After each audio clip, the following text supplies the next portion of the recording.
NCSY, this week I'd like to talk to you about a topic that is so relevant and so powerful that the Torah felt the necessity to talk about it for a few weeks in a row since Parshas Balak. Regardless of whether you live in America or in Israel, this is a topic that has been coming over and over again for the past couple of weeks. So let's jump right in. The topic that is so relevant and relatable to us now than it was 5, 10, 20 years ago. And that's the topic of a pandemic, a plague that ripped through Klal Yisrael. And why did this plague come to Klal Yisrael in this first place? So we know how the plague ended. It ended with Pinchas and the famous story of Katz and Zimri. And the plague started with Bilam. Bilam and Balak with the advice that Bilam tried to give after he tried using the koach of Klal Yisrael to curse Klal Yisrael. He tried taking that power of speech, of words that Klal Yisrael normally use, a kol Yaakov, to be able to give brachas, to be able to use tefillah, to effectuate real change in this world. We use words and we able to elevate the world. But Bilam tried taking words and twisting it and be able to give a curse. It didn't work. But he did have a very powerful advice. He went to Midian after he failed and he said, listen, you guys want to beat Klal Yisrael? You try fighting them the natural way, you're going to lose. Jews have God on their side and God is undefeatable. So you want to know the one way that you can beat Klal Yisrael? There's only one way. And that is Elokehem Soinezima. That the Jewish God hates lewdness, hates sexual immorality. You want to take down Klal Yisrael? As long as they're in good graces with God, it's impossible. We're too connected to God. He won't let us down. It won't happen.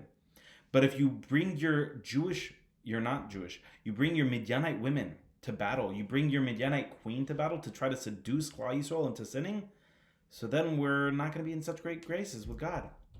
And then we're susceptible. And that's what they did. And that plague ripped through Klal Yisrael until the heroic story with Pinchas. So what's the lesson for us? Well, nowadays we're at war again. It's something that is the plague of the generation. It is something that is stripping through the battlefield, through the Jewish youth and the adults. This is a fight for the Jewish identity, for the Jewish reality, what it means to live an Orthodox Jewish life, to be able to live a vibrant, authentic Jewish life, to be able to have a relationship, to realize what a relationship even means, what a Jewish life means, to be able to share through real relationships, to be able to know what a relationship means with ourselves, with God, with our spouses. And if we're able to, as the Jewish leaders, be able to share that concept with our teens and with those around us, so then we're able to elevate the world. So I have a lot of work ahead of me for this week. Be'ezrat Hashem, I'm going to be working on thinking about how I can personally elevate my own spiritual kedusha and how I can invest in my own personal relationship and how I can role model that and be able to share that with my teens here at NCSY. And I'd like to end with one quick thought. It says, Vayiktzov Moshe al Pekudei HaChayil, Sari HaElofim v'Sari HaMeos, Habai Mitzvah HaMelchama. It says, Vayiktzov Moshe al Pekudei HaChayil, that Moshe Rabbeinu jumped on the leaders. He didn't just go to all the individuals of the war. He jumped on the leaders. And Rashi explains that why did he go to the leaders? It's because the leaders have the power and the capacity to set the vibe, to set the tone, to set that energy for all of Klal Yisrael. That if they're able to say, this is what Klal Yisrael is, this is what we live for, this is what we strive for, this is Judaism, so then that will trickle down all the way through the masses.